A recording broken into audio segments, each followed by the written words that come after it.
The Great Valley of Central California lies almost in the center of the state. It is more than 400 miles long and 60 miles wide.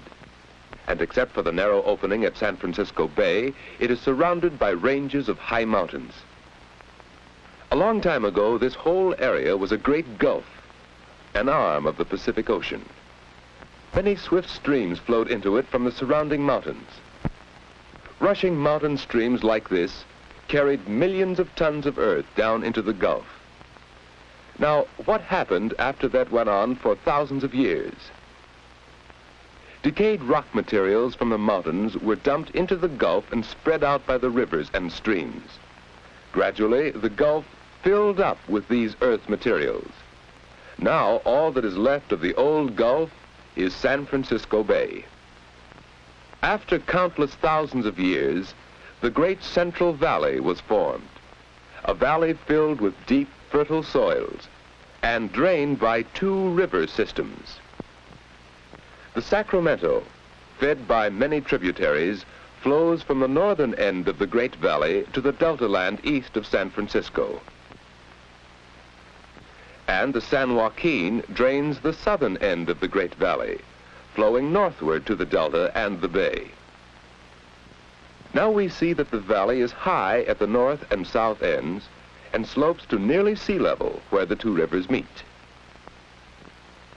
In the days of the early settlers, cattle were raised in the northern part of the Great Valley. In the long, hot summers, they could be driven up into the green meadows of the nearby mountains. But some areas in the Sacramento Valley were so dry that only sheep could be grazed profitably. Far to the south in the San Joaquin Valley, there was so little rainfall that millions of acres were wasteland. Only a handful of settlers tried to make this forbidding land support them. And these men in the San Joaquin Valley envied the farmers who took up land 400 miles to the north. Because most of the northern part of the Great Valley had enough water for wheat, corn, and vegetables, the farms of this part of the valley were prosperous. The wealth of this northern section of the Great Valley was water, flowing from the nearby mountains. The farmers on this land harvested rich crops. Dairy farming prospered with green pastures and pure water. Now let's remember this fine farm in the well-watered part of the northern valley and compare it with this in the southern San Joaquin. This soil is rich. Given enough water, it could produce bountiful harvests. Only about 40 miles from this dry valley floor, but higher in the rain-moist Sierra Nevada mountains, are the giant sequoia trees. How mighty water can be in shaping the landscape. But nature had not provided water down in the valley. Millions of acres would have remained a barren waste if the men who settled this part of the Great Valley had not used their knowledge and strength to irrigate the land. They dug wells and pumped water into the naturally fertile soil. As more and more water was needed, they built reservoirs to hold the excess water of the winter rains. The frost-free growing season is more than 240 days a year, and with irrigation, many farms produce several crops each year. Today, the valley is benefiting from the creation of a giant irrigation project. Many huge reservoirs and a great network of canals and pumping stations provide water for millions of acres in the Great Valley. When man used his wisdom and energy to bring water to this land, he worked wonders. The irrigated soil yields heavy crops of long staple Egyptian cotton. The original cotton seeds were imported from the muddy delta of the Nile River. The climate and soil of the entire Central Valley are excellent for grapes, and its vineyards rival those of France and Italy. Many varieties of grape are used to make the wines for which the valley is famous. And here's another famous crop of the valley, raisins. The ripe grapes are placed on paper trays right in the vineyard, where the hot sun dries them and turns the juice into sugar. When they are dry on top, they are turned to dry the grapes evenly and prevent mildew. The city of Fresno is known as the raisin center of the world. Men use the hot sun of the long, rainless summer to dry grapes into raisins, plums into prunes, as well as figs, pears, and apricots. Dried fruit is a major product of the Great Valley, and conditions for drying it are at their best near Fresno. Finally, the trays of nearly dried fruit are stacked so that nature will finish the process slowly in the shade. Some ranchers operate their own roadside stands, selling produce to customers who come along the highways. But most of the crops go to nearby Fresno, where they are prepared for market. That's a load of fresh-picked grapes, bound for market.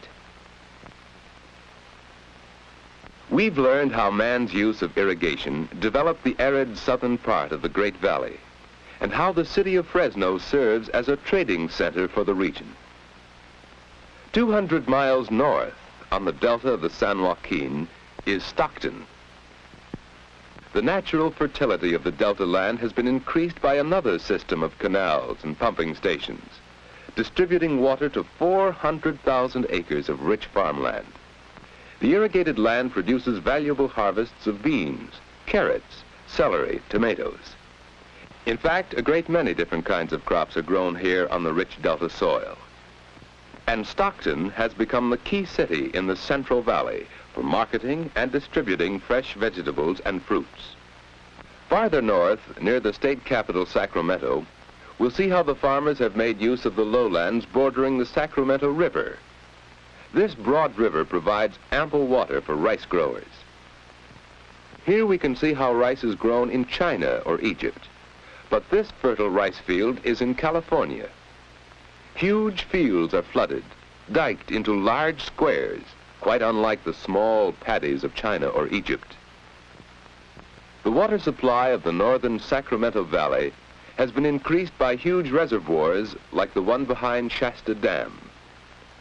Water is distributed to thousands of acres that were once useful only for wheat or barley, but are now capable of producing more profitable crops, such as fruits. Irrigation and modern farm machinery increase the yield of the land and provide employment for millions of people. The city of Sacramento, chief trading center for the Northern Valley, lies at the head of navigation on the Sacramento River. Oil tankers and barges deliver fuel oil for Sacramento's mills and factories.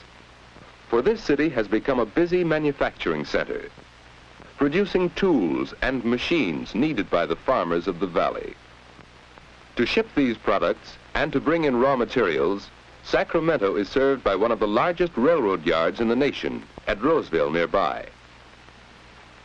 Stockton, serving the rich delta land farther south, markets and ships vast quantities of valley produce. But by far the greater tonnage of vegetables and fruits goes to the canneries, where it is processed and packed for safe delivery to all parts of the world. Stockton is famous as the canning center of the valley. Fruits and vegetables are often completely processed, canned, labeled, and crated, ready to ship within a few hours after they have been picked in the fields. Stockton, like Sacramento, is located on a navigable river. Here on the San Joaquin, the farmers' and packers' goods may be loaded into ships for Asia or Australia, or into trucks or freight cars which distribute the harvest of the Central Valley to every state in the Union. Today, the Central Valley of California is a rich source of food and wealth for the whole nation. 3 rapidly growing cities, Sacramento in the north, Stockton on the Great Delta, and Fresno in the south, serve the regions around them. We have seen how the farmers have used irrigation to turn useless land into rich farms, and we have seen how the land and the climate help to shape the lives and occupations of the people who live in this Central Valley.